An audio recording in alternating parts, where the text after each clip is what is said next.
Graça e paz da parte de Cristo Jesus. Muita gente, quando lida com a narrativa de Jonas, menciona a tal baleia. Mas, infelizmente, muita gente vive sem perceber algo que eu julgo importante. E qual é? É justamente o perigo de ter um olhar limitado diante do chamado de Deus. Isso mesmo. Nós vamos aprender com Jonas por causa de quê? Jonas recebe um chamado, porque a Bíblia diz, eu estou projetando um texto, levanta-te, vai à grande cidade de Nínive e clama contra ela. Por quê? Qual é o motivo? A sua malícia subiu até mim, isto é, subiu até Deus. Logo a gente nota que Jonas recebe um chamado, foi muito claro, acontece que ele corre para o lado contrário. Aqui, o foco não é o grande peixe, conforme a narrativa bíblica, muito menos de acordo com a chamada baleia, já que o texto não especifica. Mas o que é interessante, Jonas ele não foge porque não acredita em Deus. Ele é um profeta.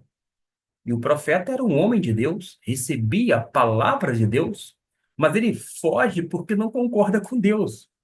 É isto que a gente precisa atentar, porque a obediência seletiva é desobediência. Ah, eu só vou obedecer a Deus de acordo com os meus ditames, segundo os meus caprichos.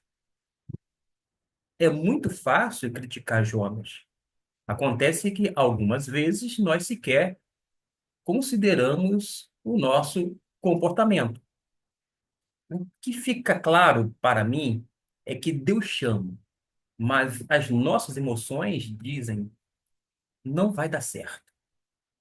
O que acontece? Deus envia, mas o nosso orgulho diz não quero ir. Eu não quero fazer isto. Eu não consigo compreender. Eu não estou de acordo. Ora, Deus manda amar, mas nossas feridas dizem: não vou perdoar.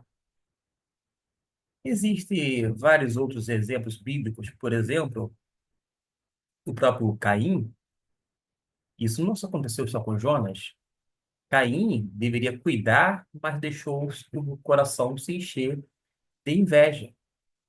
O próprio pai de uma multidão, Abraão, ele devia confiar, mas ele decidiu ajudar Deus de acordo com o seu plano.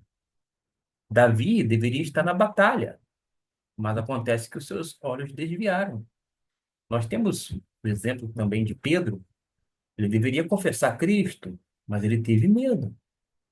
O próprio Marcos, ele deveria servir, mas ele desistiu no meio da missão.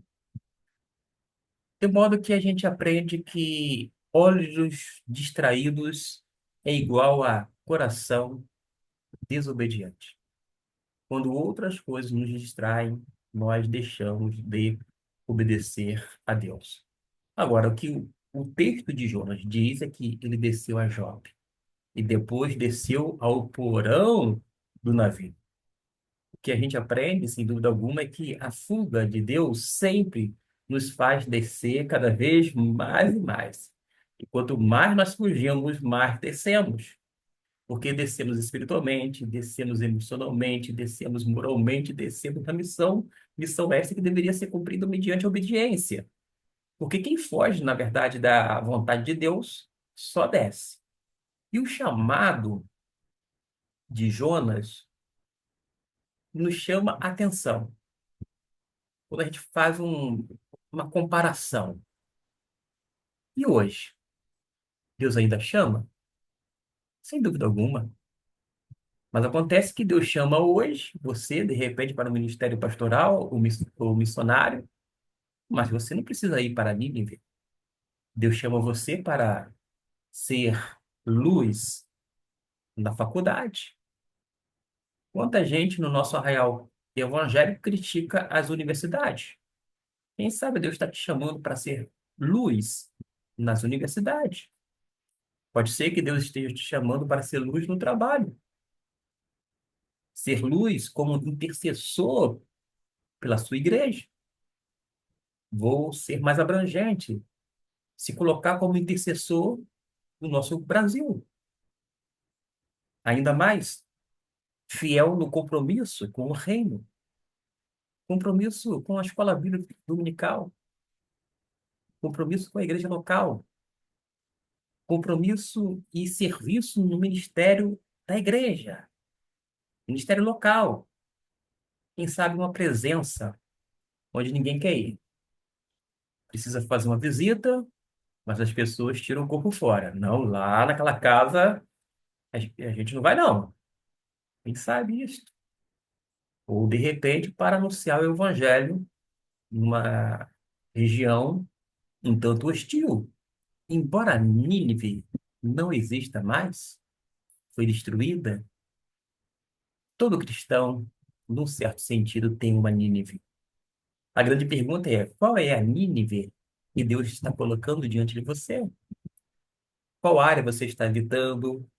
Que pessoa você não quer amar, não quer perdoar? Que missão você está empurrando para depois? Jonas, ele queria que Deus mudasse, mas quem precisava mudar, sem dúvida alguma, era ele. De certa forma, a gente entende que hoje Deus chama de novo, no sentido de levantar, de ir, de obedecer, de confiar, porque a vontade de Deus pode ser desconfortável, convenhamos, mas é perfeito. A vontade de Deus é boa, perfeita e agradável, diz a palavra dele. Desta maneira, a gente não precisa deixar que o nosso olhar limitado venha nos impedir de viver algo extraordinário com o Senhor. Espero que tenha ajudado, sido útil na sua vida espiritual e que Deus continue lhe abençoando grandemente para que você seja a bênção de Deus na vida de muitas outras pessoas.